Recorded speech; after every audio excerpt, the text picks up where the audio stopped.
Zachary. Zachary. We're here. All right, see you guys later. Grab the camera, Eric. Let's roll. The camera and the tripod. I'm coming back home, man. All right. Hey, there's going to be more later.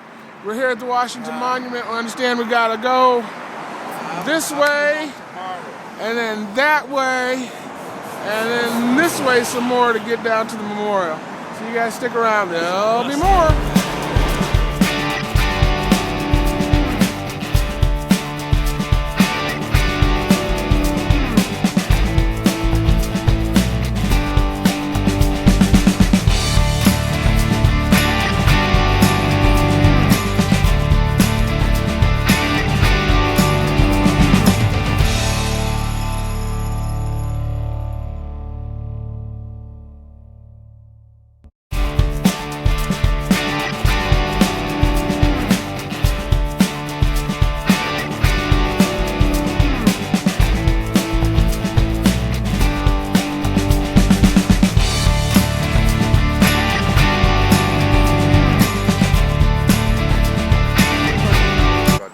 At the MLK Memorial.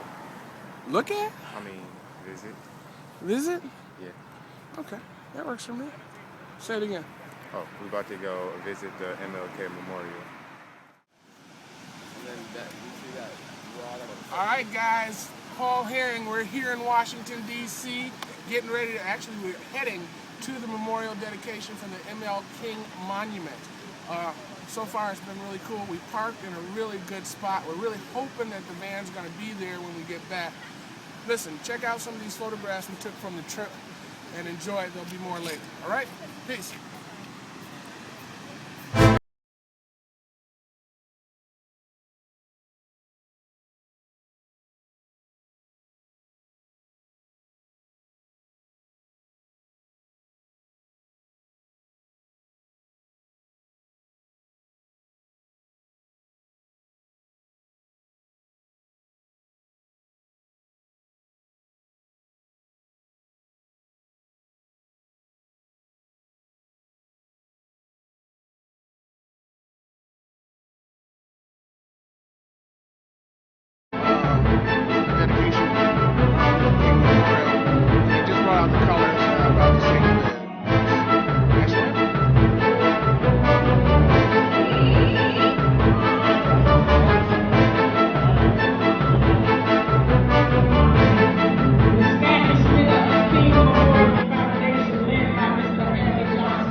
We are here. It is a great time of celebration, and the entire King family is proud to witness this day.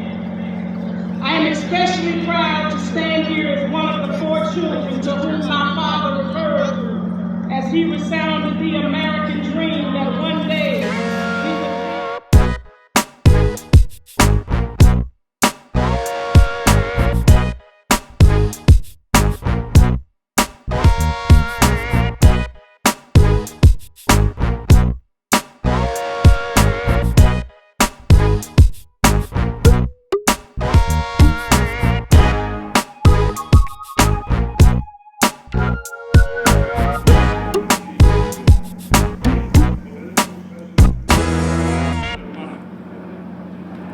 Guys, Paul Herring. Listen, the activities for the memorial here at in Washington, D.C. are kind of over, at least over for us. A couple hours ago, we left the staging area and headed back to the van and took a nap. We're all refreshed and back at it. We just decided to get this handsome cab and go back to actually see the memorial itself.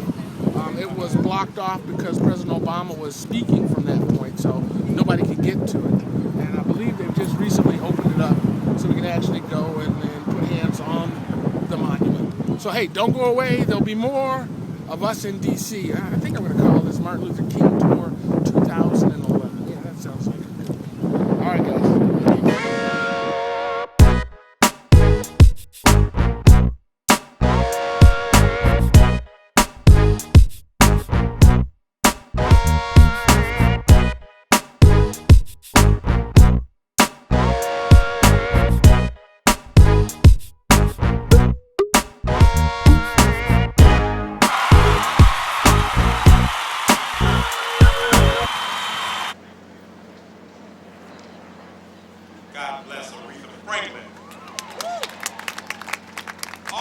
28th,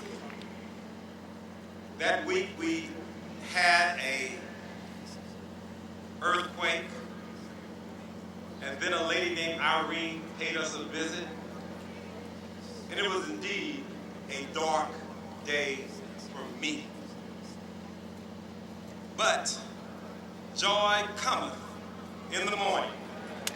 And what a glorious morning this is today.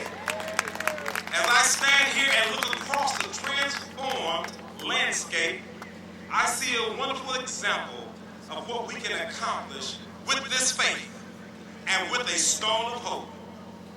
We come together today to honor and celebrate the ideals of an humble man who understood that all humanity is linked together.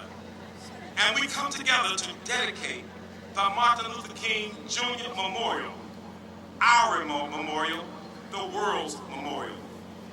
Many of you seated here throughout this day and throughout this country have contributed years of your time, talent, and money to help us build the memorial we dedicate today. It has been both humbling and uplifting for me to be a part of this magnificent undertaking. Our hope is that through this memorial, Dr. King's legacy will continue to touch those who walked with him, those inspired by him, and future generations who will get to know him. On behalf of the Martin Luther King Jr. National Memorial Project Foundation, I want to thank everyone for doing so much, so long, to help us arrive at this triumphant day in history. Once more, I also thank you to my family and to the staff of the MLK Memorial, a small group of folks that have worked tirelessly to make Dr. King's dream a reality right here on our National Mall. And so, it is indeed with great pleasure and an honor that I have to introduce to you the President of the United States, President Barack Obama.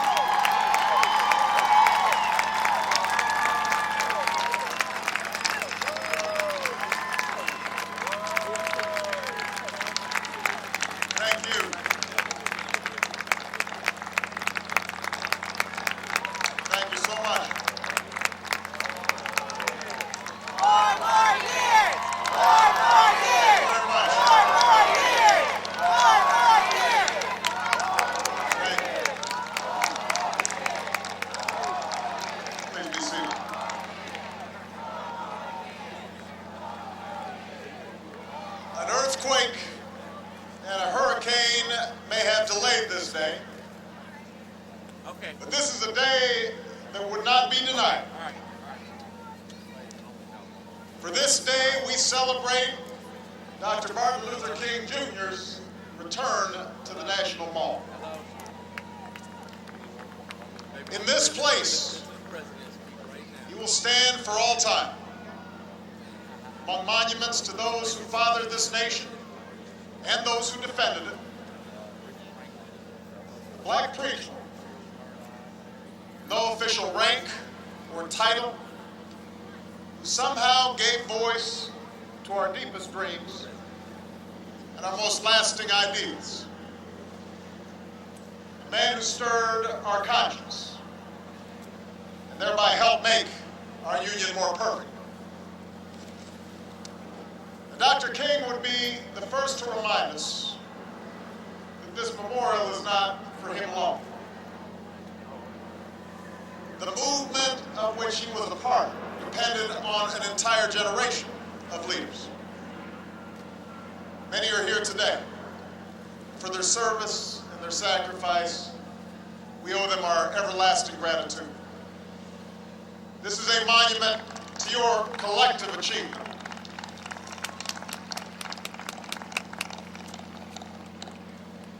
Some giants of the civil rights movement, like Rosa Parks and Dorothy Height, Benjamin Hooks, Reverend Fred Shuttlesworth, they've been taken from us these past few years.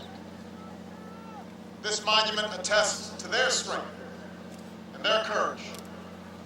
While we miss them dearly, we know they rest in a better place. finally, there are the multitudes of men and women whose names never appear in the history books.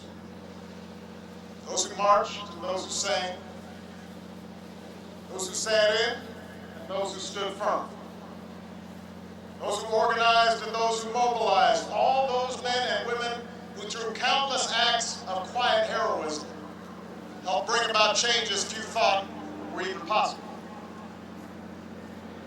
By the thousands, said Dr. King, faceless, anonymous, relentless young people, black and white, have taken our whole nation back to those great wells of democracy which were dug deep by the founding fathers in the formulation of the Constitution and the Declaration of Independence. Those men and women, those foot soldiers for justice, know that this monument is yours as well.